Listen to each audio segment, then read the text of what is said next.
Hey internet friends! As many of you already know, I'm from Georgia, and I pay extra special attention to the strange happenings taking place around me, of which there's no shortage. Ever since General Sherman marched the sea during the Civil War, leaving scorched earth behind, what's risen from the ashes has been anything but ordinary. A new economic order emerged in the form of the Federal Reserve, with its birthplace off the coast of Georgia. And decades later, a new world order was etched into stone, erected in the form of the mysterious Georgia Guidestones, whom some refer to as the American Stonehenge. Nowadays, with Georgia's capital situated right along the 33rd parallel, Atlanta is home to major players like CNN, Coca-Cola, the Centers for Disease Control, and of course, the busiest airport in the world. Georgia has made news headlines over the last year as being the central hub for various odd incidents. Nearly a year ago in April, I uploaded a video titled, "Something Strange is Happening in Atlanta," documenting the sequence of events surrounding the controversial I-85 bridge collapse. Today, I plan to expand on that video, all the way from the greater Atlanta area and beyond, because something strange is taking place in Georgia, and perhaps it's time to ask why. So let's travel back in time to where I left off in my last video. At 5:14 p.m. on March 30th, 2017, when downtown Atlanta streets closed, Homeland Security responded to a report of a male carrying red mercury from Africa, which is a really curious report with an even more curious response from authorities, given that red mercury is documented as an urban myth of a substance. Totally hypothetical, but rumored to be utilized in the creation of nuclear bombs, having originated in Russia and leaked into the black market. And for the last several decades, corporate media outlets have assured the public that red mercury is nothing more than a hoax. An hour after the red mercury report, during peak rush hour traffic, an Atlanta bridge caught fire, causing the collapse of a section of I-85 and leaving motorists stranded on the freeway for hours. 3 homeless individuals were arrested in connection to the collapse shortly thereafter, suspected of maliciously setting fire to a main artery of Atlanta's roadways. The defense team for one of these suspects, Basil Ellaby, suggested that the evidence to bolster a felony first-degree arson charge was lackluster. The defense team stated that they believed Ellaby was quickly singled out, and he was arrested as a result of the officials wanting to quickly identify a culprit. This would serve as a means to satisfy the public outrage and also possibly absolve the department of any responsibility for its storage of these dozens of giant spools of petroleum-based conduit under this very critical section of highway infrastructure. And as an update to this story, this 666-mile-long highway, this section of it anyway, opened 6 weeks later when it was restored. Called to respond to the I-85 bridge fire was the Atlanta Fire Rescue Airport foam trucks. And while the foam itself smothered the angry flames pretty effectively, it wasn't the last time in 2017 that the Atlanta airport firemen would see some major action. On December 7th, 2017, panic spread across social media, with reports of thick, black smoke rising from nearby Hartsfield-Jackson, the world's busiest airport. However, national headlines reassured travelers and city dwellers alike that the unusually thick smoke was attributed to a routine drill. And the lessons learned during that drill were apparently put to the test 10 days later when there was a complete blackout at Hartsfield-Jackson as a result of an electrical fire, stranding travelers for hours in total darkness and suspending and grounding all flights to and from the airport. Well, almost all flights, with the exception of a couple. The electrical fire reportedly crippled both the main power source as well as the backup sources because the lines ran through the same tunnel. The FBI issued a statement the day of the outage, saying that there was no reason to suspect terrorism as the root cause of the blackout. Instead, it was the system of cables running through the same channel. And as demonstrated on that day, if anything happens to that channel, the busiest airport in the world can shut down in a matter of moments. I mean, if what they're telling us is the entire story.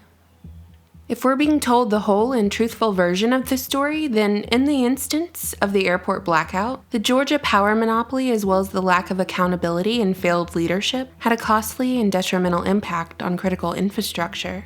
Again, if we're being told the truth and nothing but, in the case of both the airport shutdown and the I-85 bridge collapse, the problem here is that our government-owned and operated infrastructure relies on a delicate, flawed, and perhaps outdated system. While I'm providing state-specific examples in this video, crumbling infrastructure as a result of criminal negligence is not at all isolated to Georgia. But if there was any criminal neglect of this public infrastructure, wouldn't public officials and involved parties have a lot to gain by blaming citizens for their neglect?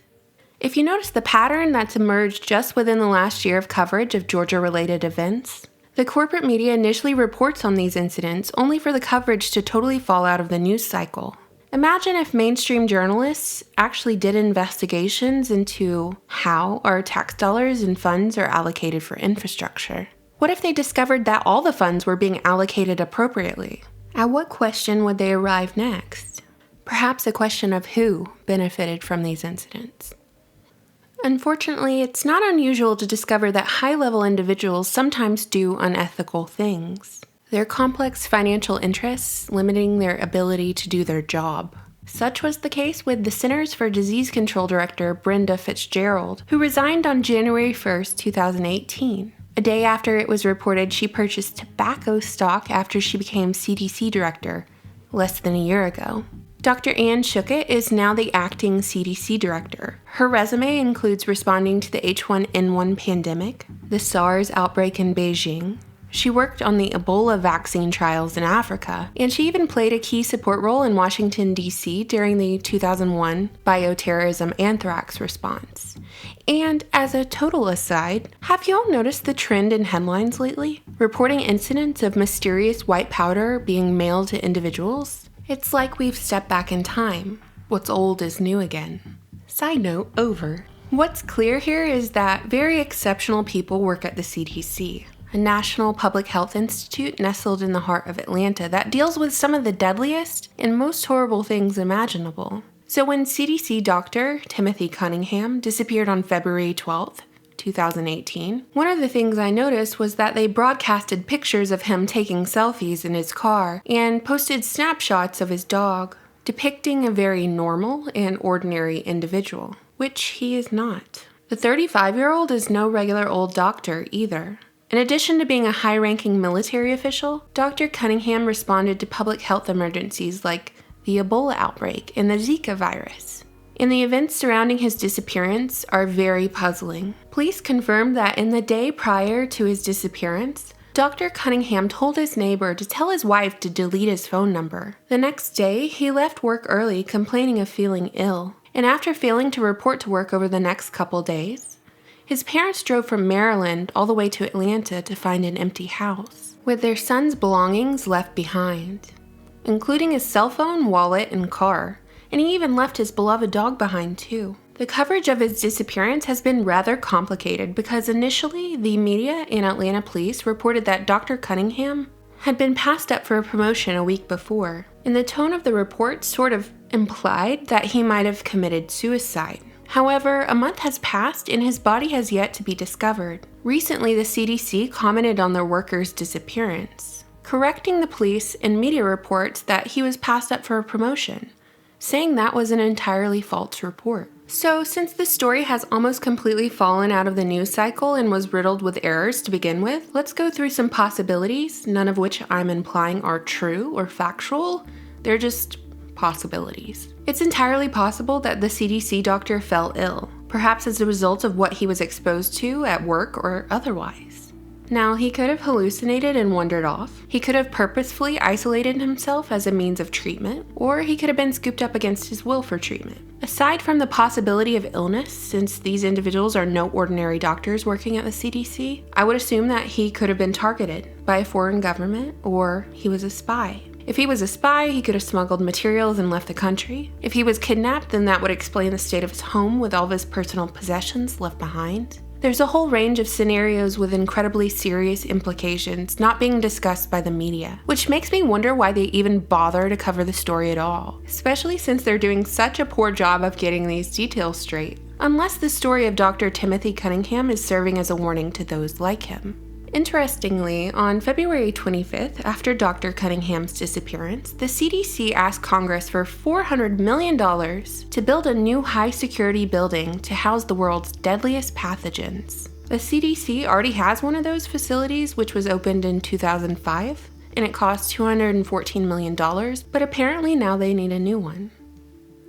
Finally, we arrive at the strange incident that occurred at Dalton High School in the aftermath of the Florida school, SHOOTING. I have to spell that out and be ridiculous because ThemeTube won't allow even a passing mention of this event if you're not Dinosaur Media or an approved mouthpiece. In the weeks that followed this event in Florida, President Trump proposed that teachers should be armed.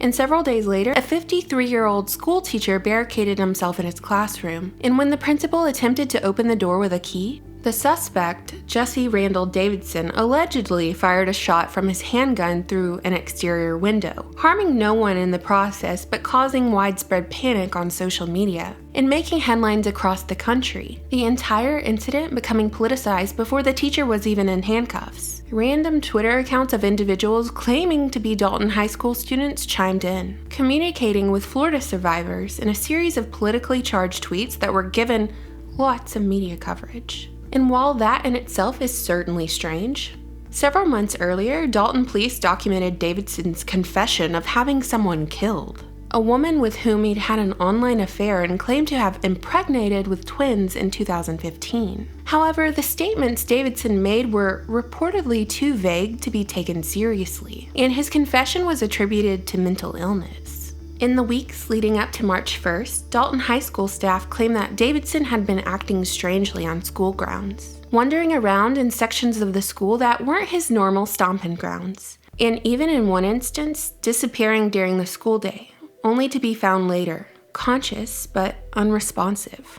Is it possible that this incident with the firearm could be completely attributed to the suspect's compromised mental state? Well, sure. Could he have been attempting to commit suicide in his classroom with no one around? Sure. However, the timing of this event, as well as the immediate politically charged response to it, is what I find suspect, and therefore I'll close by saying this. I am not stating that any of the aforementioned events are connected, beyond being connected by the way in which the coverage was handled.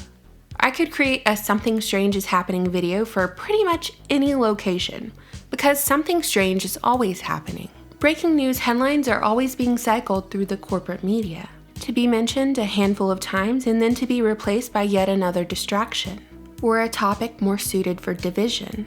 That being said, I think it's always a good idea to pay attention to your surroundings, to do your own research, to question the information you're being fed, and of course, to ask why. Because what I find most telling is not the information that's being provided. It's the information that's being suppressed. Let me know your thoughts. You know I always look forward to reading your comments. Thank you so much for subscribing, following me on other platforms, and supporting me on Patreon. Bye!